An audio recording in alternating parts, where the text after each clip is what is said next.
नवरात्रि के प्रथम दिन अयोध्या की राम नगरी में नववर्ष आगमन का उत्सव है। यूं तो भगवान राम की नगरी अयोध्या में भक्तों का तांता नित्य नए कीर्तिमान गढ़ रहा है, लेकिन इन दो तस्वीरों में देखिए भगवान से जुड़े दो विशेष दिन। पहली तस्वीर इसी साल 22 जनवरी की है, जब अयोध्या के भव्य राम मंदिर में दिव्य राम लला की प्राण प्रतिष्ठा हुई थी।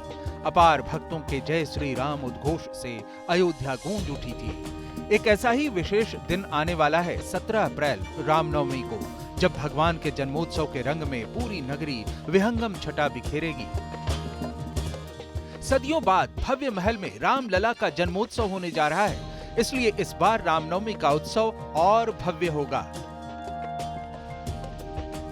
राम लला का होगा सूर्य तिलक, रामनवमी पर अद्भुत झलक।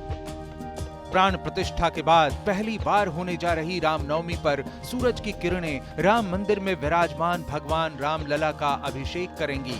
मंदिर ट्रस्ट ने इसकी तैयारी पूरी कर ली है। ट्रस्ट के मुताबिक 17 अप्रैल रामनवमी के दिन दोपहर 12 बजे भगवान सूर्य अयोध्या के राम लला के मस्तक पर राज तिलक करते दिखेंगे।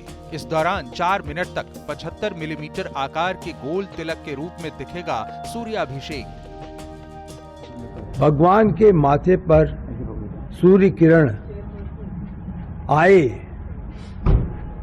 पड़े, सूर्य किरण जो है वो सीधे गर्भगृह में पहुंचे, इसका पूरी तरीके से कार्य चल रहा है। भव्य राम मंदिर के गर्भगृह में विराजमान भगवान राम के मस्तक पर विशेष सूर्य तिलक की व्यवस्था आसान नहीं है, लेकिन इसे संभव कर दिखाया है देश के 2 वैज्ञानिक संस्थानों ने। IIT रुड़की के सेंट्रल बिल्डिंग रिसर्च इंस्टीट्यूट ने यह सिस्टम बनाया है, जिस उपकरण को राम मंदिर में लगा दिया गया है और इसका ट्रायल भी सफल हो चुका है। का प्राकट्य 12 बजे होने वाला है। उस समय सूर्य रोशनी का किरण भगवान के मस्तक पर आए, इसलिए वैज्ञानिक प्रयास कर रहे हैं।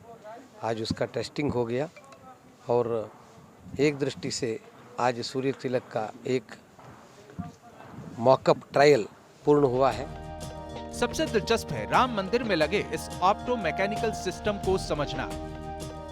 इस ऑप्टो मैकेनिकल सिस्टम में हाई क्वालिटी मिरर, एक लेंस और खास कोणों पर लगे लेंस के साथ वर्टिकल पाइपिंग भी शामिल है। सूर्य की किरणें मंदिर की 3री मंजिल पर लगे सिस्टम के पहले रिफ्लेक्टर पर पड़ेंगी, जहां से रिफ्लेक्ट होकर पहले दर्पण पर जाएंगी, फिर लेंस के माध्यम से आगे बढ़ेंगी। वर्टिकल पाइप में 2 और लेंस से गुजरते हुए किरणें गर्भगृह में रामलला के सामने लगे मिरर पर पड़ेंगी और वहां से रिफ्लेक्ट होकर सीधे रामलला के मस्तक पर तिलक करती हुई नजर आएंगी। भगवान राम सूर्यवंशी हैं, इसलिए उनके जन्मदिन के अवसर पर सूर्य किरणों से उनका अभिषेक करवाने की विशेष व्यवस्था की गई है, जो अब हर साल रामनवमी पर होगी।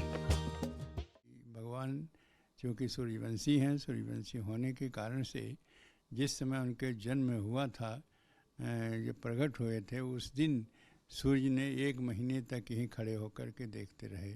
मास दिवस का दिवस भा मर्म न जाने कोई, और उसको कोई भी जान नहीं पाया कि क्यों ऐसा है कि रात ही नहीं हो रही है। रामनवमी को रामलला का पहला सूर्याभिषेक देखने की भक्तों की प्रबल इच्छा के कारण अयोध्या में ज्यादा भीड़ न हो, इसकी भी पूरी व्यवस्था की गई है।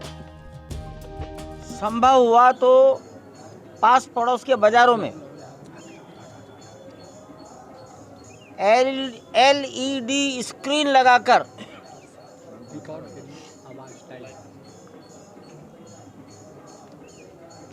रामनवमी के दर्शन कराएगी। प्रसार भारती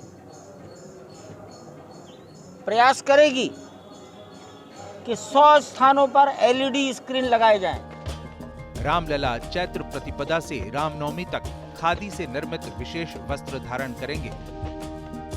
इस बार जन्मोत्सव पर रामलला को पीले वस्त्र पहनाए जाएंगे। अयोध्या में रामनवमी मेला 9 दिनों तक चलता है। इस बार चूंकि ऐतिहासिक रामनवमी होने जा रही है, इसलिए एक साथ अयोध्या के 8000 मंदिरों में बधाई गान गूंजेंगे। देश भर के मंदिरों में विशेष पूजा होगी और फूलों से सजी रामनगरी का दृश्य देवलोक सा मनभावन होगा। इस रामनवमी का लोग सदा स्मरण करेंगे जब पहली बार भगवान का सूर्याभिषेक हुआ।